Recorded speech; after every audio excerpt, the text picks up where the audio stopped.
Bonjour et bienvenue à l'émission Vie de foi. Aujourd'hui, j'ai le plaisir de recevoir dans les studios Pasteur Dorothée Radja qui nous vient de Paris, Paris Centre Chrétien. Bonjour et bienvenue, Pasteur Dorothée. Merci, bonjour Pasteur Joël. Gloire à Dieu, nous avons passé une très belle émission hier en parlant de la bénédiction de Dieu. C'est un beau moment, oui. Amen. Vous êtes une femme bénie. Oui. Et puis, une source de bénédiction, et vous avez souvent prêché sur la bénédiction, mais nous avons vu hier que parfois vous avez vécu de l'opposition en prêchant la vérité de la parole de Dieu. Certainement, le diable s'oppose à la vérité, il veut nous garder dans le mensonge. Puis, vous avez encouragé nos amis à la maison qui pouvaient vraiment croire la parole au niveau de la bénédiction. Amen, tout à fait. C'est vrai que moi, je n'ai pas vécu moi personnellement, mais mon mari, au début du ministère, dans les années 80-90, il y a eu effectivement une opposition à ce message parce que la France, d'abord, elle ne connaissait pas ce message. Et c'est vrai qu'en France, les gens, ils ont été enseignés dans la pauvreté et dans beaucoup de choses qui sont des théories qui ne sont pas bibliques. Donc, il y a eu effectivement de l'opposition, mais je crois que la vérité, elle triomphe. Elle triomphe, elle domine. Absolument, et oui, c'est vrai. La lumière vraiment domine sur les ténèbres, Nous pouvons annuler la parole de Dieu par la tradition, n'est-ce pas? Il y a plusieurs personnes qui sont vraiment dans cette croyance de la pauvreté, par exemple, à cause de la tradition qui règne. Mais quand on revient à la parole de Dieu, tout simplement, et si nous lisons la Bible en anglais, nous allons arriver à la croyance dans la bénédiction plus rapidement. Mais pour nous, les francophones, nous pouvons aussi croire dans la bénédiction en lisant le texte. Si nous comprenons que le mot paix, souvent dans la Bible, la façon que nous lisons, nous retrouvons le mot paix, mais le mot, en fait, en hébreu, c'est le mot shalom, qui veut dire rien de manquant, rien de brisé. Et c'est merveilleux de comprendre que Dieu veut que nous soyons bénis à tous les niveaux. Donc, pour vous, vous croyez que Dieu veut vraiment qu'on soit bénis à tous les niveaux, pas simplement dans l'esprit comme nous enseigne la tradition? Oui, tout à fait, à tous les niveaux. Amen. Et c'est parce que notre Dieu est un Dieu de bénédiction et vous ne pouvez pas lui enlever cela. Si vous enlevez à Dieu la bénédiction, il n'est pas Dieu. Alors, il est un Dieu d'amour, il est un Dieu de bénédiction. Ça fait partie de sa nature. Donc, quand on embrasse Dieu, lorsqu'on se convertit, qu'on donne sa vie à Dieu, à Jésus, on doit pouvoir bénéficier de tout ce que Dieu veut pour nous. Il nous faut un esprit de détermination. Il nous faut être résolu, à pas passer à côté des bonnes choses. Ce serait trop triste d'aller au ciel et de se dire, mince, j'ai pas voulu croire, j'ai résisté finalement à ce que Dieu avait pour moi et je suis passée j'ai loupé des parties de ma vie ou des possibilités que j'aurais pu avoir parce que j'ai pas mis ma foi, j'ai pas cru dans la parole de Dieu et j'ai préféré rester dans un esprit de religiosité. C'est ça.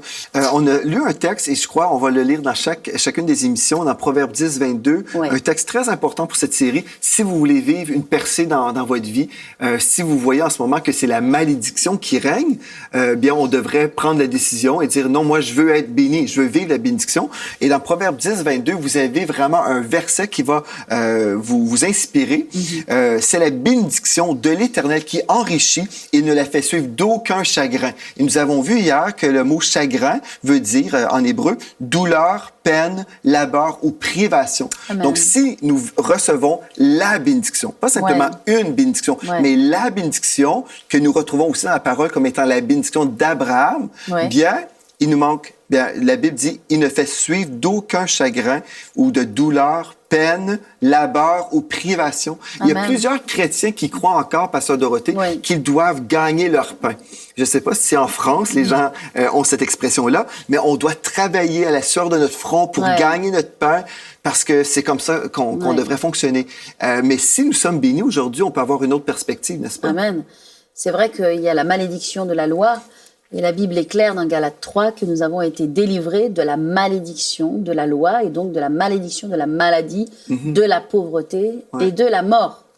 Et c'est vrai que dès que la malédiction s'est installée par le péché dans le jardin d'Éden, Adam, il a eu cette malédiction qui a découlé du péché et qu'il devait gagner son pain à la sueur de son front et le sol serait dur et serait aride. Mais ça, c'est la malédiction. C'est ça. Jésus est venu nous affranchir. Il nous a mis dans la bénédiction. Donc, bien sûr, on doit travailler, c'est sûr. Mais on doit s'attendre à la grâce de Dieu, à l'aide de Dieu pour prospérer et pour réussir dans tous les domaines de notre vie. C'est ça. Donc, on peut travailler, et certainement Dieu nous appelle à travailler. C'est quelque chose qu'on devrait faire, mais on devrait toujours travailler avec la conviction que Dieu est notre source, n'est-ce pas? Si je travaille, je le fais parce que je réponds à l'appel de Dieu sur ma vie, je vais travailler, mais je ne gagne pas mon pain parce que mon pain a été gagné par le Seigneur. Donc, aujourd'hui, je ne vais pas travailler pour manger, mais je vais travailler et Dieu va rencontrer mes besoins, peu importe mes besoins. C'est croire dans un Dieu surnaturel. Amen. Et on a des expériences, on a des histoires concrètes dans votre vie, dans ma vie, dans lesquelles on a vu Dieu nous éblouir, nous surprendre et nous dire ben, « Je suis ton Père, je pourvois. Tu vois, regarde, je suis ton pourvoyeur. Moi, je l'ai vu dans ma vie et dans différents domaines. Et c'est pour ça qu'on ne peut pas avoir d'orgueil. Parce que quand on sait que c'est Dieu qui nous a donné un certain nombre de choses. On ne peut jamais s'enorgueillir. Au contraire, on a de l'humilité et de la reconnaissance. Et ça nous garde, ça nous protège. C'est ça. Parce qu'il peut y avoir des pièges, bien sûr, dans les richesses. Bien sûr qu'il y a des pièges. Bien sûr que l'ennemi manipule les richesses et qu'il voudrait nous corrompre pour qu'au final, ben, on ne serve pas Dieu, mais on serve Mammon. C'est ça. Et qu'on veuille des richesses pour nous-mêmes et pour nous enrichir. Donc, il y a un piège. Mais on n'est pas en train de parler là de tomber dans le piège, mais de croire dans la provision surnaturelle de Dieu. Elle est dans toute la Bible, de la Genèse à l'Apocalypse. Et nous voyons que le Seigneur Jésus a lui-même prêché la bénédiction. Souvent, les gens vont citer, et peut-être vous l'avez déjà entendu, parce que beaucoup de personnes qui s'opposent. Et je crois que l'opposition vient vraiment du royaume des ténèbres. Parce que le diable veut garder l'Église dans la pauvreté. Parce que si nous sommes pauvres, par exemple, nous ne pouvons pas financer l'œuvre de Dieu. Les studios ici, je peux vous assurer, c'est les enfants de Dieu. C'est eux qui ont payé pour les studios de télévision. C'est eux qui ont appuyé la vision, bien parce qu'ils ont cru. Mais ils avaient aussi une provision dans leurs mains, cette provision qui venait de Dieu. Mais si les gens croyaient que Dieu voulait qu'on soit pauvre, on ne pourrait rien faire. On ne pourrait pas prêcher à la télévision aujourd'hui. Donc, l'ennemi, en ce moment, est frustré contre nous. Gloire à Dieu, mais nous avons été transformés dans notre mentalité. Et plusieurs personnes aujourd'hui vivent cette transformation-là. Ils comprennent que Dieu veut qu'on soit dans l'abondance, à tous les niveaux.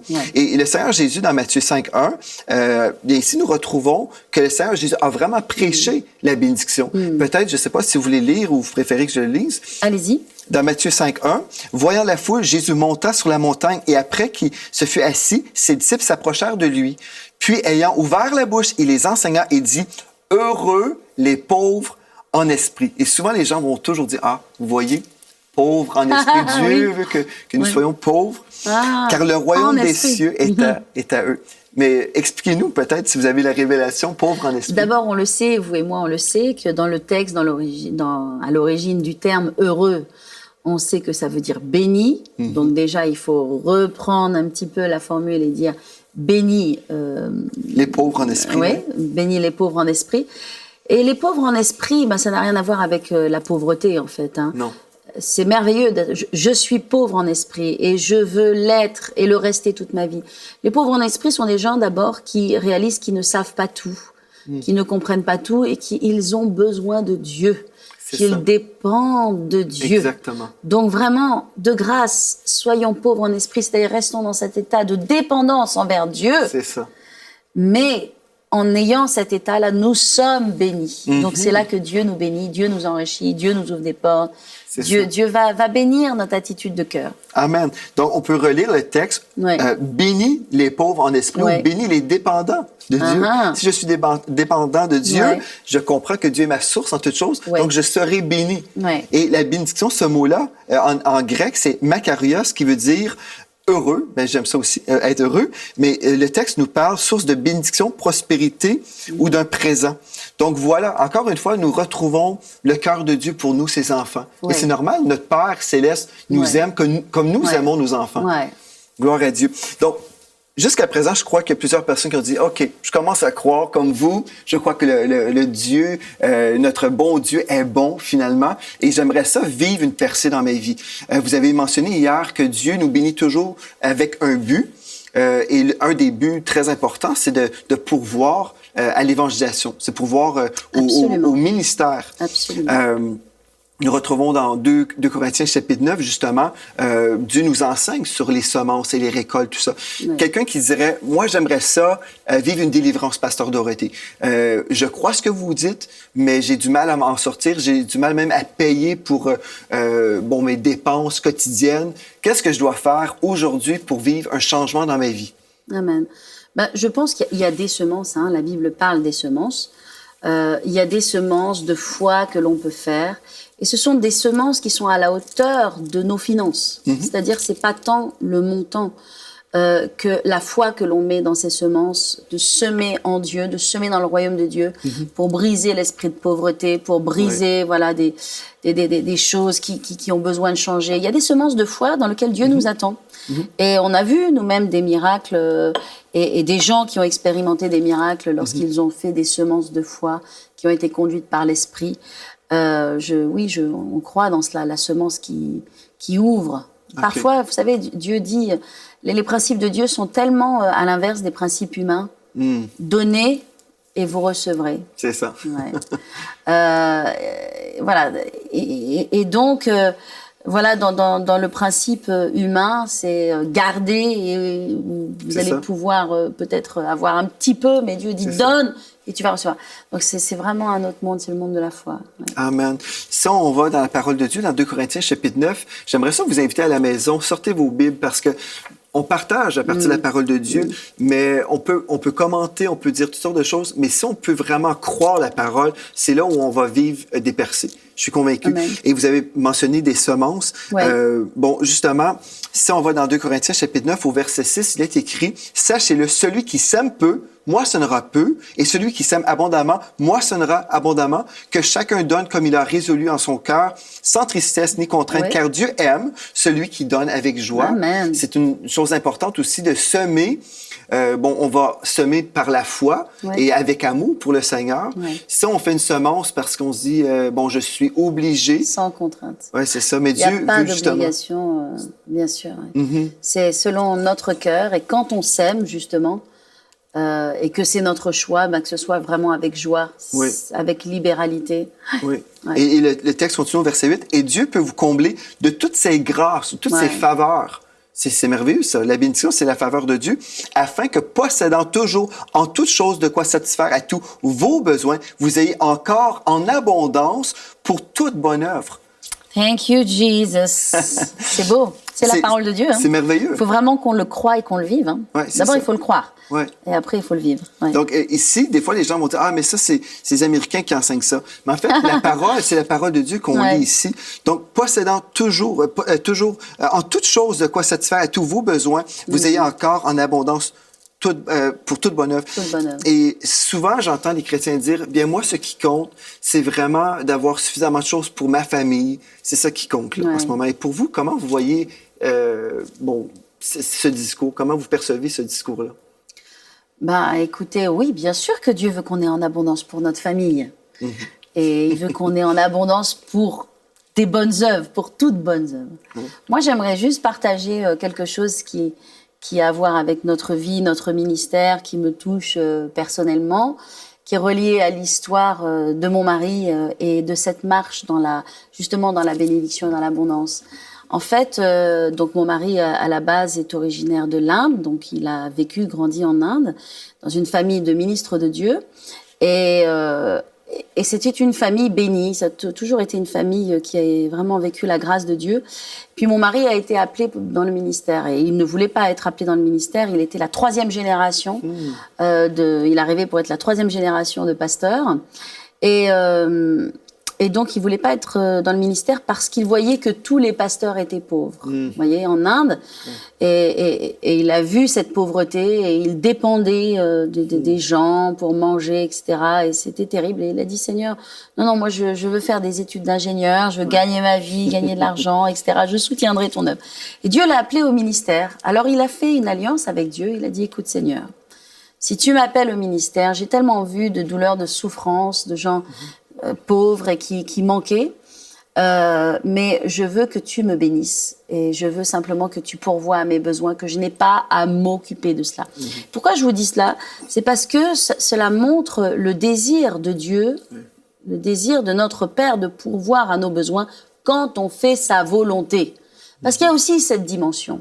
C'est-à-dire que Dieu n'est pas non plus un bouton pressoir sur lequel on appuie, c'est un distributeur, c'est-à-dire je te donne une offrande, tu me donnes, et puis je fais ma vie, Non, la bénédiction, elle s'inscrit aussi dans le fait qu'on marche dans les voies du Seigneur, c'est ça. Qu'on suit Dieu, qu'on sert et qu'on cherche à faire avancer son royaume. Il n'y a pas de limite à ce que Dieu peut donner et ce que Dieu peut faire quand notre cœur est pur et droit.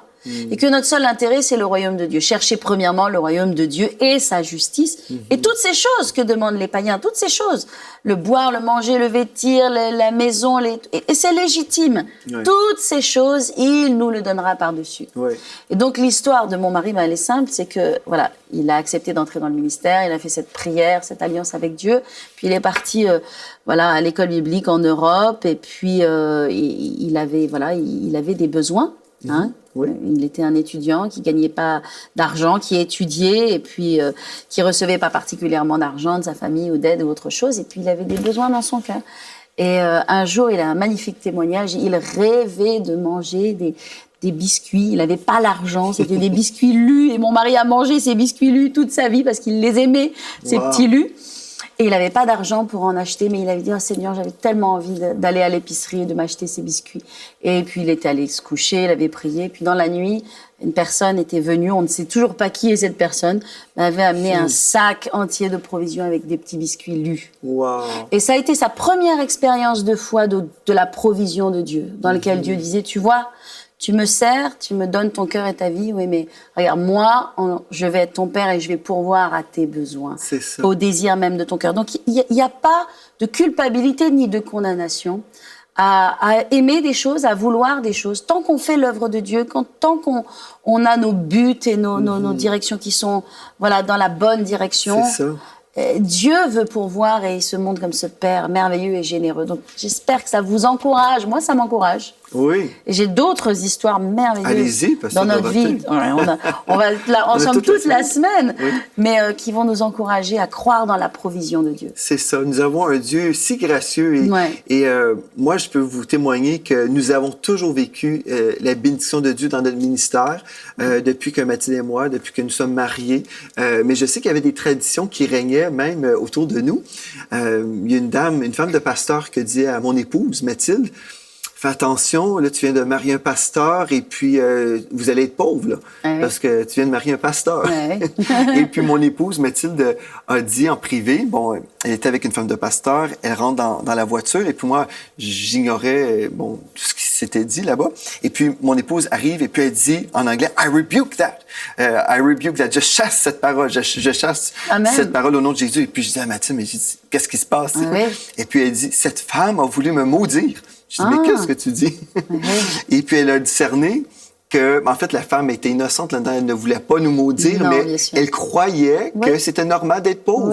Et puis, ma femme a dit, non, on ne sera jamais pauvre. Non. Et on n'a jamais été pauvre dans le ministère. Et des fois, quand on explique ça aux gens... Je rends grâce à Dieu, je rends grâce à Dieu de cette première expérience de mon mari. Oui.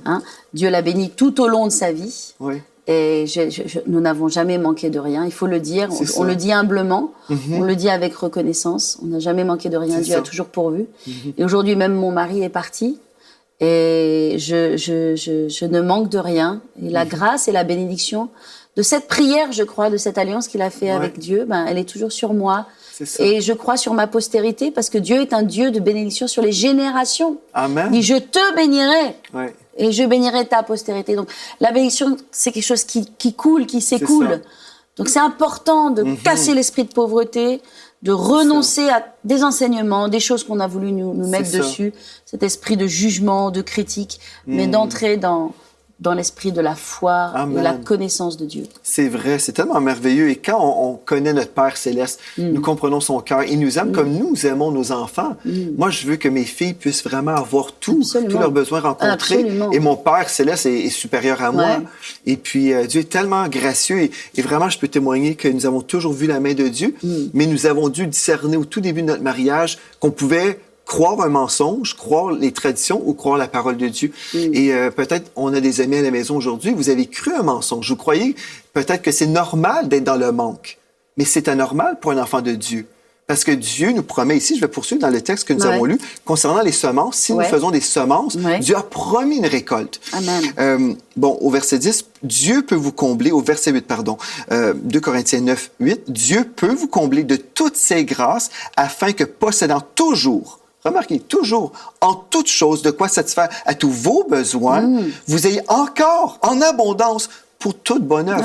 Et ce que je trouve merveilleux de ce texte-là, c'est que Dieu, oui, veut rencontrer nos besoins, mais parfois nous sommes égoïstes si nous disons, en autant que j'ai suffisamment d'argent pour ma famille, mais Dieu veut qu'on puisse être plus généreux que ça, qu'on pense pas juste à nous et nos besoins, mais qu'on puisse être capable de répondre aux besoins de nos frères et de nos sœurs et de ceux qui sont perdus. Dieu veut qu'on puisse vraiment être des canaux de bénédiction pour que les gens entendent parler de lui.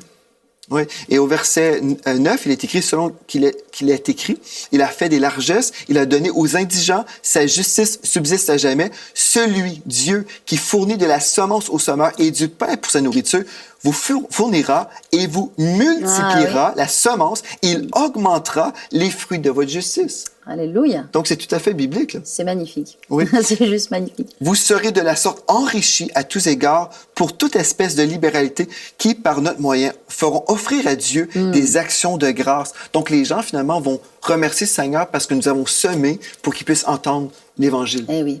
Oui, Amen. gloire à Dieu. Amen, amen, amen. Donc, vous êtes un témoin de la bénédiction de Dieu. Ouais. Vous êtes une femme, vous avez reçu de Dieu la bénédiction. Et aujourd'hui, vous croyez, vous prêchez ce message et vous voyez des personnes libérées. Dans votre Église, avez-vous des témoignages où vous avez eu des personnes, par exemple, qui croyaient autrefois que c'était un mensonge? Peut-être vous avez entendu l'expression l'Évangile de prospérité. Je l'entends pas tellement chez moi. Gloire à Dieu. Dieu merci. Les gens n'ont pas le temps d'être convaincus par ces théories ou voilà. L'évangile, oui, l'évangile de prospérité. Moi, je ne crois pas dans l'évangile de prospérité. Et je ne crois pas non plus dans l'évangile de pauvreté. Je crois dans l'évangile, point barre. Amen. Lisons la Bible. C'est ça. Vous venez de la lire, la Bible. Elle parle pour elle-même. C'est ça. Sinon, il faut arracher tellement de pages à la Bible. C'est terrible. Lisons la Bible et croyons dans ce Dieu. Oui, absolument. Pasteur Dorothée, on a déjà donné une piste. Quelqu'un qui voudrait sortir d'une situation difficile, la première chose qu'il doit faire, comme vous avez établi hier, on va croire la parole de Dieu. Nous devons être des personnes de foi. Mais après, si nous sommes des personnes de foi, mais la foi sans les œuvres est morte. Donc, on va devoir faire quelque chose. La première chose qu'on va faire, c'est honorer Dieu en semant. Et moi, je crois que deux pistes de semences. On peut semer des offrandes, mais on peut aussi honorer Dieu en semant les prémices de nos revenus. Donc, la dîme, moi, je crois dans la dîme. Et puis, je crois dans la dîme depuis toujours. On arrive là sur un sujet juste crucial, important. Et d'ailleurs, c'est intéressant, la dîme. Oui. Parce que si on ne pense que Dieu me bénit, Dieu me bénit, Dieu me bénit, il peut faire de nous que des gros égoïstes. C'est ça. Je reçois. Mais Dieu a prévu, en toute chose, qu'il y ait continuellement un échange entre le fait de ce que je reçois et je donne. Oui, c'est ça. Donc, Dieu n'est pas là pour nous enrichir et nous faire asseoir sur une montagne de sous comme Picsou. Mais au contraire, il nous donne pour qu'on puisse donner. Et la dîme, c'est l'expression de cela. Donc, Dieu, tu me bénis, mais dans tout ce que tu me bénis, je t'honore. Et il y a au moins une partie qui te revient et dans que je ne toucherai pas. Je suis heureuse de te donner parce que je t'honore. Et je pense qu'il faut le voir dans cette vision-là, que c'est pas une loi, une obligation, il faut donner sa vie. Moi, dans ma vie, j'ai toujours donné ma dîme parce que j'ai vu mes parents donner leur dîme. C'est ça. Donc, ça remonte à ma famille, à mes parents qui ont été sauvés, qui marchent avec Dieu, qui servent Dieu aussi. Et j'ai vu mon père qui a été un homme d'affaires, qui a eu des entreprises et qui a été industriel. Et il a toujours, à partir du moment où il a été sauvé, il a toujours donné sa dîme. Mais son entreprise, il y a eu des années de crise terribles en France. Et il a vu son entreprise passer par des moments difficiles. Mais toutes les entreprises de son secteur ont échoué. Toutes sont tombées en faillite. Et l'entreprise de mon père est la seule qui est restée en France et que Dieu vraiment a gardé, a épargné. Il l'a vendue, bien vendue, vraiment la grâce de Dieu pour lui. Et elle a été rachetée par un groupe et elle est aujourd'hui leader européen. Gloire à Dieu. Mais il faut le dire parce que c'est par des choses concrètes. On voit, mais mon père, il a toujours donné sa dîme, il a toujours cru dans la dîme, jusqu'à aujourd'hui maintenant. Et on voit cette bénédiction, parce que la bénédiction, elle vient pas par hasard non plus. C'est ça. Vous comprenez ce que je veux dire? Absolument. Ça vous tombe pas juste dessus. Je crois aussi que la bénédiction que j'ai dans ma vie, elle vient aussi de ce que mes parents, ils ont donné la dîme. C'est ça. De ce que mes parents, ils ont été fidèles avec Dieu. Cette bénédiction, elle vient sur moi. Vous avez encore une récolte, là, aujourd'hui. Vous récoltez toujours de cette bénédiction de vos parents. Oui. Oui, c'est merveilleux. Donc, il faut pas tarder pour commencer. C'est ça. Aujourd'hui, c'est le bon moment même pour commencer. Absolument. Si on revient à la parole, dans Malachie 3 et au verset 10, pour ceux qui veulent un fondement biblique, le texte nous dit « Apportez à la maison du trésor toutes les dîmes. » Il y a des gens, des fois, qui disent « Bien, je vais rapporter une portion de la dîme. » Mais la promesse, c'est pour ceux qui rapportent à la maison du trésor, donc la maison où nous sommes nourris spirituellement, toutes les dîmes, afin qu'il y ait de la nourriture dans ma maison. Mettez-moi de la sorte à l'épreuve, dit l'Éternel des armées, et vous verrez si je n'ouvre pas pour vous les écluses des cieux, si je ne répands pas sur vous la bénédiction en abondance. Voyez-vous encore? La bénédiction. Et vous pouvez c'est prendre pas le nous temps. qui le disons. Non, encore une fois. Pasteur, c'est pas nous. C'est ça. C'est la Bible qui le dit. C'est ça. Alors, soit on la lit, soit on la croit, ou Amen. pas. J'ai une sœur de notre église qui est venue me voir ce dimanche passé. Et puis, elle me dit, Pasteur, je n'avais pas l'habitude de remettre ma dîme. Et puis, mais elle me dit, j'ai entendu prêcher récemment sur les dîmes et les offrandes. Et puis, j'ai vraiment mis la parole en pratique. Mettez-moi de la sorte à l'épreuve. Et puis, j'ai dit, au tout début, j'avais mon argent et je devais considérer, est-ce que je vais prendre cet argent-là pour la maison de Dieu et retourner cette portion qui appartient au Seigneur, ou je vais manger cette semence et ne pas manger peut-être. Ou plutôt... ou remettre et ne pas manger. Et puis, elle était tellement convaincue, elle a dit, au pire, je ne mangerai pas cette semaine. Elle dit, je veux honorer Dieu. Elle voulait vraiment passer à l'action. Et puis, elle m'a témoigné dimanche passé. Elle dit, finalement, j'ai remis au Seigneur la dîme parce que c'était au Seigneur. Mais elle dit, dans les semaines qui ont suivi, mon commerce a doublé. Mon chiffre d'affaires a doublé. Et puis, j'ai même aujourd'hui proche 3 fois le salaire que j'avais autrefois. Elle était si joyeuse parce qu'elle voyait que Dieu était fidèle à sa parole. Et c'est ça qu'on veut vraiment encourager nos amis à la maison. Dieu est fidèle. Dieu ne veut pas supprimer de notre vie. Il veut nous enrichir pour qu'on devienne une source de bénédiction. Amen. Gloire à Dieu. Donc, on veut vous encourager. Mettez Dieu à l'épreuve, croyez dans la bénédiction. Et demain, on va poursuivre dans cette étude sur la bénédiction. Et vous voyez, tout ce qu'on vous dit, c'est dans la parole. Il y a des gens qui vont dire, ah, mais oui, mais c'était une loi. Et puis aujourd'hui, nous sommes sous la grâce. Et on comprend que la dîme était là avant la loi, pendant la loi et après la loi. Nous retrouvons la dîme partout. Et c'est un principe en fait spirituel pour financer le royaume de Dieu. Donc, si nous marchons selon la parole de Dieu, nous verrons la récolte dans nos vies et c'est une récolte de bénédiction. Merci, Pasteur Dorothée, d'avoir été là aujourd'hui. Merci à vous. Gloire à Dieu. On va poursuivre demain et merci à vous d'avoir été là. Et d'ici à demain, soyez richement bénis.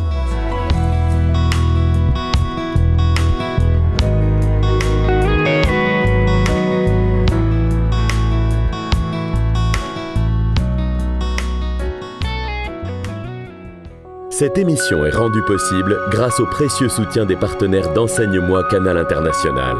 Retrouvez tous nos programmes sur emcitv.com.